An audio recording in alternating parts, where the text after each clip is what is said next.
कक्षा 12 हिंदी साहित्य की पुस्तक अंतरा। अंतरा के गद्य खंड में आज हम जिस पाठ के सारांश को समझने जा रहे हैं उसका नाम है संवदिया। संवदिया कहानी के कहानीकार फणीश्वरनाथ रेणु हैं तथा फणीश्वरनाथ रेणु को उपन्यास तथा कहानी लेखन में आंचलिक कथाकार के रूप में जाना जाता है, क्योंकि इनकी कथा वस्तु गांव और देहात की होती थी। इनका जन्म 1921 में पूर्णिया बिहार में हुआ तथा इनकी मृत्यु 1977 ईस्वी में हुई। इनके प्रमुख कहानी संग्रह में ठुमरी, अगिनखोर, आदिम रात्रि की महक, तीसरी कसम आदि प्रमुख है। इनके उपन्यासों में महिला आंचल, परती परिकथा प्रमुख है। प्रस्तुत काट संवदिया एक कहानी है। संवदिया का सामान्य अर्थ संदेश वाक्य से होता है, परंतु वर्तमान समय में संवदिया अप्रासंगिक हो चुका है, क्योंकि डाक के बढ़ते हुए महत्व और आधुनिक प्रौद्योगिकी के युग में आज समाज में संवदिया का कोई महत्व नहीं है। परंतु पुराने जमाने में संदेशों को एक जगह से दूसरी जगह भेजने के लिए संवदिया बहुत महत्वपूर्ण व्यक्ति हुआ करता था, और किसी भी व्यक्ति को यदि संवदिया बनना होता है तो उसको समाज उसी स्वर और भाव सहित आगे वाले व्यक्ति को संप्रेषित करने पड़ते थे। उसकी स्मरण शक्ति भी अच्छी होनी चाहिए और मानवीय संवेदना भी उसमें कूट कूट कर भरी होनी चाहिए। परंतु कुछ लोग संवदिया पर भी दोषारोपण करते थे और संवदिया को निठल्ला, कामचोर, पेटू, औरतों का गुलाम और ऐसा व्यक्ति मानते थे जिसके आगे और पीछे कोई नहीं है। हमारी जो प्रस्तुत कहानी है ये जलालगढ़ गांव की एक कहानी है, जिसमें बड़ी हवेली के बड़े भैया हुए करते थे। उस समय उनकी हवेली में नौकर चाकरों की एक लंबी फौज हुआ करती थी और सुख और समृद्धि चारों तरफ थी। और उनकी पत्नी बड़ी बहुरिया की मेहंदी लगाकर भी गांव की नाइन अपने बच्चों का पेट भर लेती थी। परंतु ये संपन्नता और वैभवता बड़े भैया के आकस्मिक निधन के साथ ही समाप्त हो गई, क्योंकि उनके तीनों भाइयों ने बड़ी बहुरिया के साथ जमीन विवाद, पुलिस और कचहरी के चक्कर में फंसकर सारी संपत्ति को नष्ट कर दिया तथा वे हर समय जब भी फसल होती उस समय गांव में आ जाते और बड़ी बहुरिया पर कर्जा करके चले जाते। आम के मौसम में भी आते और कच्चे पके आम थैलों में भरकर चले जाते। इस प्रकार बड़ी बहुरिया का जीवन अब दुख और संकटों से भर चुका था और उसके जीवन में किसी प्रकार की संपन्नता नहीं रही थी।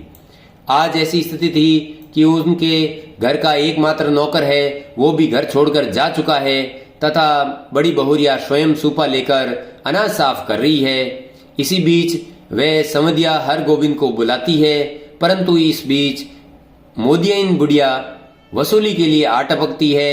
मोदियन के द्वारा जब कठोर शब्दों का प्रयोग किया जाता है तो हर गोविंद उसको काबुली कायदे की बात कहकर चिढ़ाता है, क्योंकि एक समय मोदियन अपने घर की चौकी पर किसी काबुली वाले को कपड़ा बेचने के लिए रखती थी। काबुली वाला जब कपड़ा बेचता उधारी बोलते समय तो मीठा रहता, परंतु जब वसूली का समय आता तब लोगों से दुगने चौगुने दाम लेता था। उससे दुखी होकर लोगों ने उनकी जोर खूबदार पिटाई की और वहां से वो चला गया।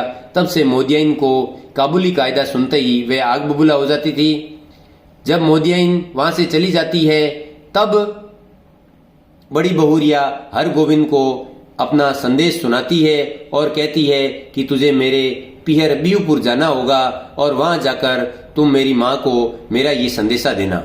ये संदेश इस पूरी कहानी का मार्मिक अंश है और सब चीजें इसी पंक्ति पर केंद्रित है। बड़ी बहुरिया कहती है, माँ से कहना मैं भाई भाभियों की नौकरी करके पेट पालूंगी, बच्चों का जूठन खाकर एक कोने में पड़ी रहूंगी, लेकिन यहाँ अब नहीं रह सकूंगी। कहना यदि माँ मुझे यहाँ से लेकर नहीं जाएगी तो मैं किसी दिन गले में गड़ा बांधकर पोखरे में डूब मरूंगी।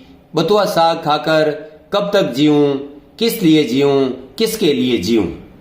ये मार्मिक कथन हरगोविंद सुनकर बहुत भावुक हो जाता है और उसे रास्ते के खर्च के रुपए में 5 रुपए दिए जाते हैं, परंतु वह उसको स्वीकार नहीं करता है और रेल यात्रा के द्वारा वह रवाना हो जाता है, क्योंकि अब देवर देवरानियों के अत्याचारों से, उनके कर्जों से बड़ी बहुरिया थक चुकी है और अपने पियर जाना चाहती है। हरगोविंद रवाना होता है और उसके लिए रेल मार्ग है। वह जलालगढ़ रेलवे स्टेशन से पहले कटियार पहुंचता है और कटियार पर जाकर उसे दोबारा बीहपुर की ट्रेन में बैठ जाता है।